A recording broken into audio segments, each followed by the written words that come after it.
Hey everyone, welcome back with Vino Mac. Today, we're of course going to continue our playthrough of ECW House Party Mixtape by GM Spectre. It's a ROM hack by him for WrestleMania 2000, originally made by Aki on the Nintendo 64.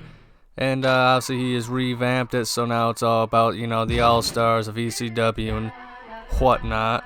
No ECW or WWE ECW here, folks. Just pure, 90s edgy ECW, folks. We got here for you today. And today we're actually going to last episode we ended it off by beating Mr. Jerry Lynn in a steel cage at Heatwave, and we won the ECW World Heavyweight Championship. We were able to do what RVD was not given the chance to do in real life ECW at the time, and we had become the ECW World Heavyweight Champion. That's what we're doing right now so far. So we also had the Sandman, from the past, the Surfer Sandman, come in from 1993 and call us out and stuff like that. So I'm assuming we might get to have a match with him at the end of this episode for the title belt, but we'll have to see. But also, if you're interested, in more, seeing more about this ROM hack and stuff like that, in the description below I will have a review, as well as, comparing this ROM hack to an officially licensed ECW game, ECW Hardcore Revolution, side by side, see how they stack up to one another, and, that kind of stuff, I guess. I don't know what else I was trying to say there, but I pretty much finished my point. Speaking of which, the Sandman, him and Shane Douglas, they have kicked my ass every time I fought them in tag team matches. So here's attempt number 3. I think they've beaten us twice. And, I always change the rules in this, which, once again, if you want to know what the rule change, game chart codes, those are in the description. And I always make these tornado tag matches just because I feel like it fits in with the chaotic nature of ECW a lot better. But I don't know. Honestly, I think overall, it's actually done me some big disservice because we keep getting our butts whooped. And I'm trying to figure out, defend myself and try and take out, my guy. And at the same time, Sabu's getting his butt kicked. And a lot of time, I'm getting my butt kicked. And it's not, if I was able to tag out, it would be a lot simpler. But you know what? I have to beat these guys, at their own game here. I have to be able to, to be able to sleep at night. I got to be able to beat them in a tornado tag team match. Somehow, some way. So it's pretty cool. I mean, they keep throwing them at us. But I think the Pitbulls I also had to get back at, because I beat them at, I think it was Pitbull number 1 at, the King of the Ring tournament, which would be, it was Hardcore Heaven tournament. And then we had a rematch and a tag match with him, Pitbull number 2. And I don't know, I don't think I've ever been thoroughly spanked in a game as bad as that match did. So a tornado tag team record is actually really horrible in this game.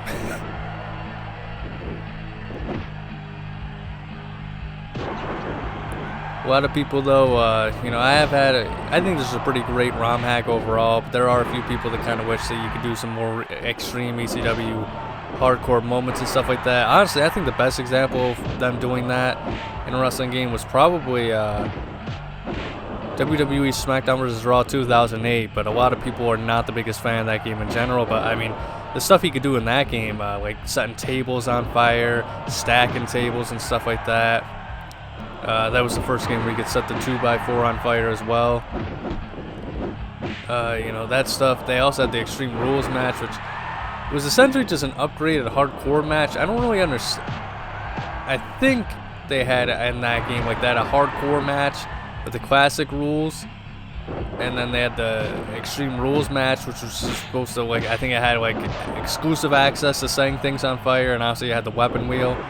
But I think it took, for whatever reason, it wasn't until the next game where they just kind of outright removed the Extreme Rules match for whatever reason. Or, I mean, the hardcore match for whatever reason.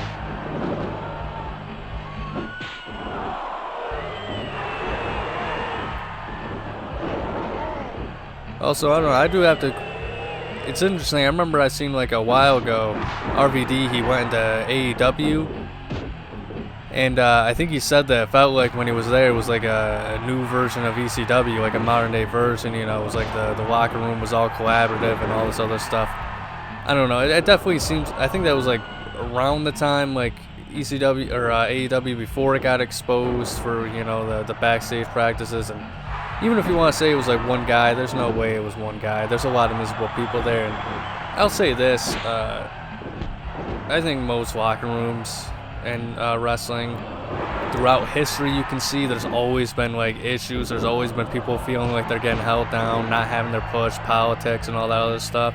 So for AEW, I'll say this: like, it's not a problem that's unique to AEW, but like it definitely was one of those things when apparently AEW at first, you know, people were saying they were all buddy, and everybody was there for the one, you know, goal in mind and stuff like that. And a lot of people say CM Punk was the cause of it, like the rift in there, but I don't know. I mean, I feel like it was just kind of like, it seemed like there was always people that kind of had their own cliques and stuff like that. It's just goofy, silly, stupid drama, man. But like I said, I mean, that's just kind of wrestling in general. Come on, man. Give me something here. Come on. Oh, no. Damn it. I got to get in there. Jesus Christ. I don't understand why he doesn't grab a weapon. The whole... Like, they fixed it in No Mercy, but the whole... Throughout all the Aki series, I never understood why there was like a percentage chance of like whether or not you were gonna grab a weapon or not. If I want a fucking weapon, you know, I deserve to have one. Like if I'm going out there and grabbing it, it's just ridiculous. And I don't know, maybe it's just because of this ROM hack. You know, you obviously want to get a... Yeah, we're not going with that one again. But you obviously want to have it to where, you know, just as hardcore as you can and stuff like that. And go for weapons and stuff like that. But, man, it seems like... Oh, no. God damn it. Son of a bitch. I don't know, that's either one or two. No, that's either 2 or 3 times they've beaten us at this point. God damn it. I feel like we had a lot more hope that one time too, but yeah, it's just annoying whenever I go to grab a weapon in these games and you know, the guy, like, it's just the whole thing where like you might get one but you don't. In World Tour it's a big deal too, because like weapons in general are just like a lot worse in that game. You can't even run with them at that point. You can't go in the ring with them or anything like that. So it was always annoying when like I threw people in the barricade and I'm looking for a weapon for like 5 goddamn minutes and I still don't get anything. I don't know. It's just a weird thing that they included in general. But speaking of AEW too, though, I mean, they've had some pretty crazy hardcore moments themselves.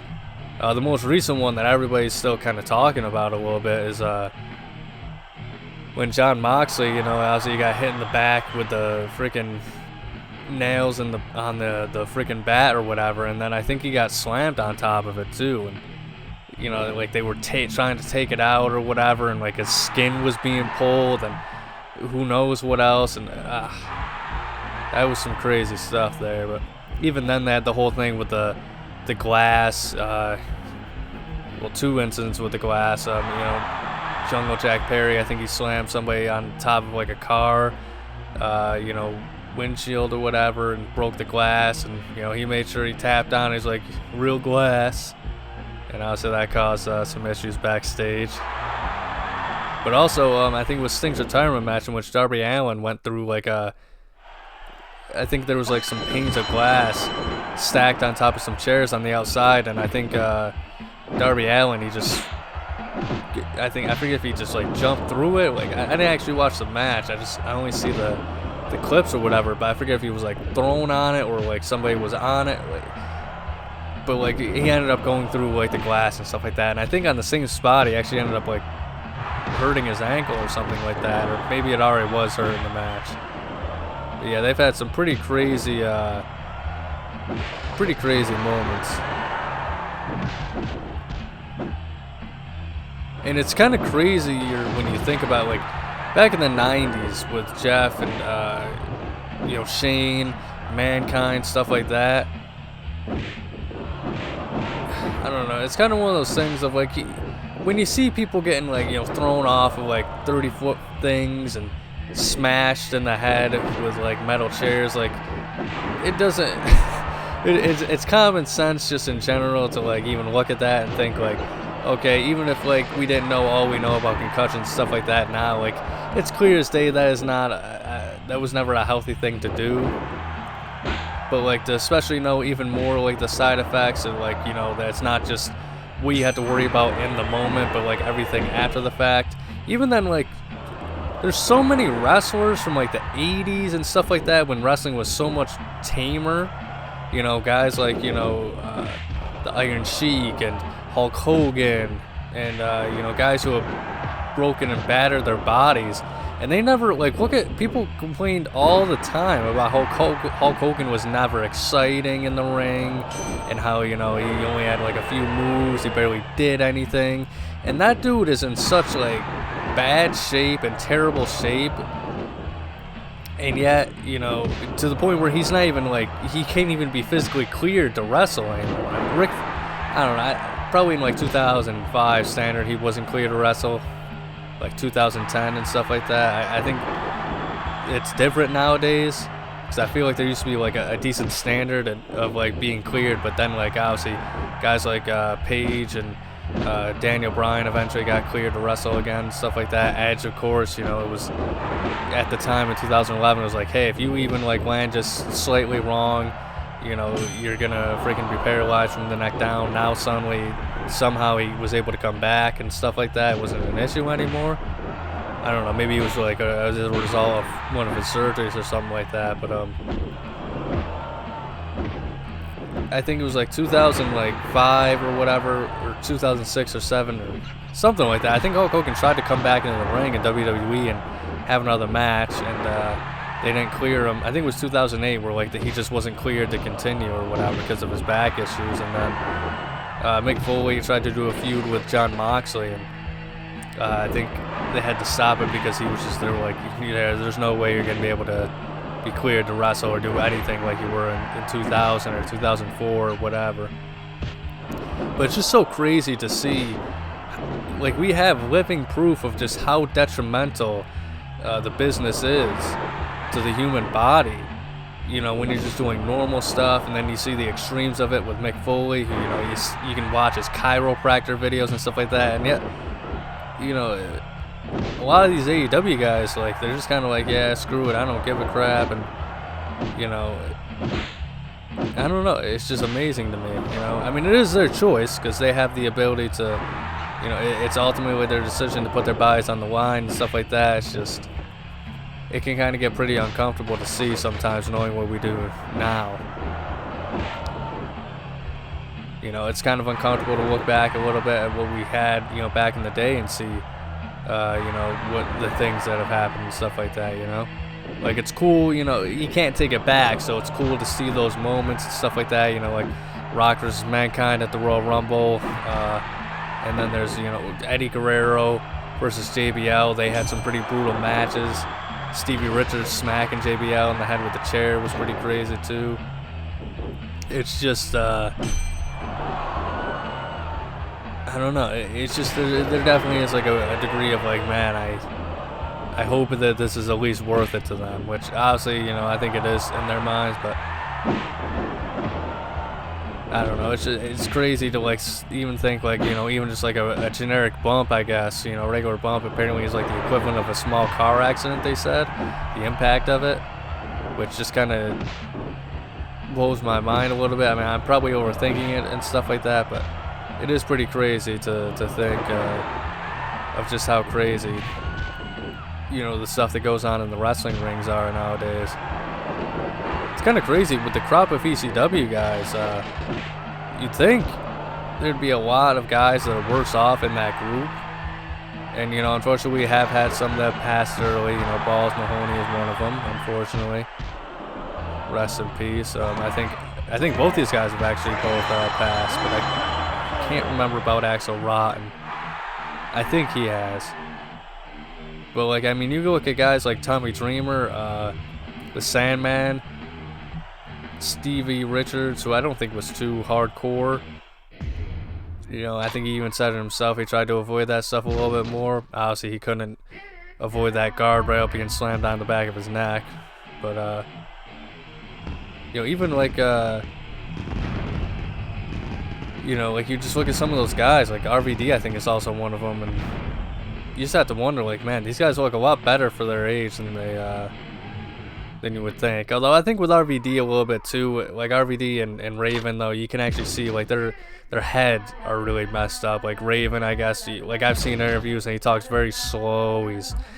Seems like he's constantly gathering his mind. He kind of talks like how I talk right now. Like, yeah, he has no idea what he's trying to say half the time, and he just kind of rambles through things. But RVD, like, it seems like he's pretty good at telling stories and stuff like that, and he talks the same way. But you can tell, like, you can see like an interview of RVD from like 10 years ago and stuff like that, and like his promos during the business, and then you can kind of see him talk on his podcast, and it's not the worst, right?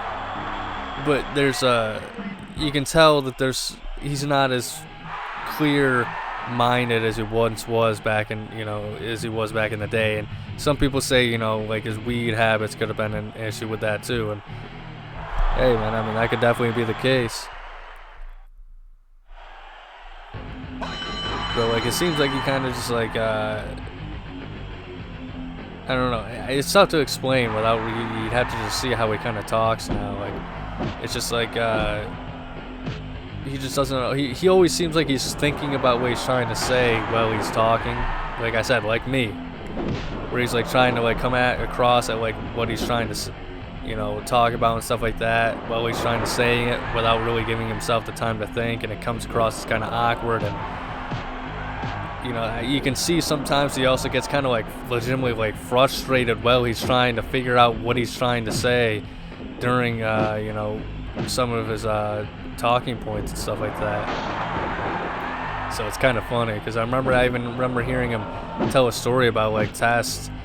I think he asked Test for directions or something like that, and Test was trying to remember the directions while telling him, and I guess Test was just getting like more progressively pissed off. Like, it started off with him just like, you know, tapping his hand on like the table or whatever. He's like, okay, you start here, you know, and then you go here, and then he was trying to remember. He's like, I guess the more like he frustrated got, like the harder he was like slamming his hand on the table or something like that. He's like, no, you go here, so you take this left here. Yeah, I don't know. It's a funny story. Obviously, RVD, you know, knows the full thing, and he tells it a lot better than me. So, all right, let's see here if we can actually get out of here quick. Uh-oh, he got up a lot faster than I thought. Let's see. Can I get out? Can I get out? Can I get out? Please, please, please. Oh, yeah. I really like the cage design in this game, too. But yeah, I think you can see like the concussion effects and stuff on the wrestlers nowadays. It's just kind of getting bad, unfortunately. Let's see what he has to say. Dude, that was rough. I lost my teeth, I cracked my face, and I lost the match. Hey, that's the same thing he said as Dude Love. Cowabunga for now. I don't know. Is that really how he talked? I've never actually seen Surfer Sandman. That's funny. But we got one more match here, folks. Really weird. It's like the 3rd of September that we face him. Like, you would think it would just be like the 4th, but I don't know. I don't know how this game works, man. Life is a mystery sometimes.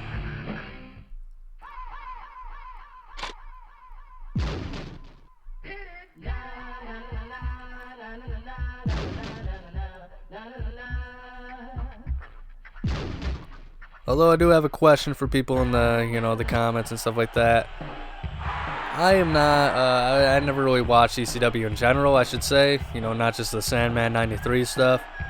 When it was, I think that was Eastern Championship Wrestling at the time still. But, why don't you guys list your favorite ECW moments in the comments down below? So that way, you know, you can, people who haven't watched ECW, they can have something that maybe they're recommended, and maybe something to check out. I definitely would like to check out a lot of moments if anybody has anything. And I mean like moments, or we could do matches or whatever like that as well. One match that I really wanted to watch, I haven't gotten around to, was the three-way dance with Super Crazy, Tajiri, and I think Nunzio. I guess that was supposed to be like one of the best triple threat matches of all time. Which it sounds like, they had some pretty top tier wrestlers in that, three-way dance. And I guess they say ECW kind of popularized the multi-man matches and stuff like that, like fatal four-ways and stuff like that. I think it was Jim Cornette who said like he came up with the idea in Smoky Mountain Wrestling or whatever, but I don't know how true that is. I mean, I don't really think he has any reason to lie about something like that, but obviously it's not what popularized it. But like, I guess he hates multi-man matches now, because it's people taking turns, having to lay down and stuff like that. And, it's pretty much like guys going one-on-one essentially, just with one guy always off to the side and stuff like that, at least. Which, he kind of isn't wrong to a degree. I mean, I think there have been definitely some really good triple threat matches that really, had drama and play out. I think the 2009 Survivor Series match with John Cena and taking on the DX Army and stuff like that, I thought that was a pretty good one.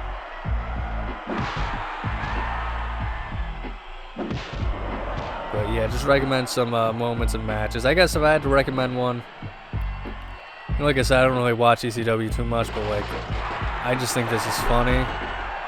It's kind of crazy. Like, obviously, it's just like a funny in hindsight type thing, because obviously they're okay. But I think it was Cactus Jack and I forget who it was. It was Mikey Whipwreck, or maybe it was Super Crazy or Terry Funk, somebody else. But it was like a tag team match, and the Public Enemy stormed the ring, got knocked out, and I think somebody told the fans. I think it was like Terry Funk. Yeah, he told the fans to like throw him a chair or something like that so he could beat up the Public Enemy, and then everybody just started throwing like a shit ton of chairs in the ring on top of the Public Enemy.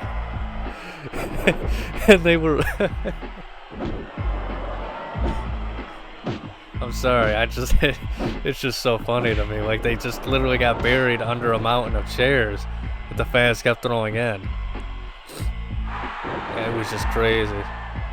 That one, and another good one is when, I forget when it was exactly, but it was ECW. They wanted to like celebrate with the fans, and they said, hey, you guys are all as big a part of this as we are, so we want you all to come into the ring. And eventually so many people came into the ring. Not only was it just so like chock full of like people to where it's like there was no way people were going to be able to get out, and plus, I mean, if they had more people come in, they would have like probably been suffocated and stuff like that. So, but before anything like that could happen, I think the weight of all those people in the ring just literally collapsed the ring. So, I mean, there's some good goofy stuff throughout the, God damn it. But there's some good goofy stuff just throughout the history of, the ECW stuff that I've checked out, and it's funny. But I think even with like, I think it was Terry Funk asked for the chairs, and I think somebody like, they threw him one in the ring and he got like hit slightly on the head or something with the chair, which had to have hurt, whether slightly or not, but like he just kind of like dropped down, like he got like knocked out, and real quick slunk out of the ring before it was too late, before he was buried too. That was just, but like, hey, I mean, it's funny, but it really does capsulize just how absolutely wild ECW could be. That and the freaking stuff between New Jack and I think his name was Vic Grimes. I know he was like featured on like 1 or 2 episodes in WWF television, like as key as Draws's like drug dealer or something like that. Like, I don't think they outright said it, but like I think that was the implication was it was going to be implied that was the case. But like, I don't know. I think he eventually either was working with or he was replaced by Albert working with Draws or whatever. But like, even if that's the case, I mean, that's just such a weird gimmick. But I don't know. Some people say that like New Jack when he threw Vic Grimes off the scaffold, I think it was, or like the lighting rig, it was something like that. He was trying to kill Vic Grimes, but like I've also heard people say that no, that's not the case, and that it was just kind of like he tried to throw him and he missed, and honestly all the tables were set there to like capture his fall and stuff, but I don't know. I've heard so many conflicting stories on that. But thank you guys so much for watching, and if you enjoyed, please like and subscribe to me, Bino Mac. Check out next Saturday's playthrough where I play through October in this ROM Hacks Extreme Road Tour, and all links and codes featured in this video are down in the description below, including previous episodes. Check out Aki Sunday as well tomorrow where I will play a match in all major N64 Aki ROM hack projects. I also do comparison videos, evolution of the series, reviews, other rankings, and more one-off vids every Sunday. If you want to see non-Aki wrestling game playthroughs, check out my Wrestling Wednesday playthrough. I'm currently playing WWF Attitude with Stone Cold, and if you want non-wrestling playthroughs, subscribe to my Let's Play channel, Bino Max, in the description below for some Grand Theft Auto, Teen Titans, Tekken 3, and more. Above all else though, please remember to have a nice day.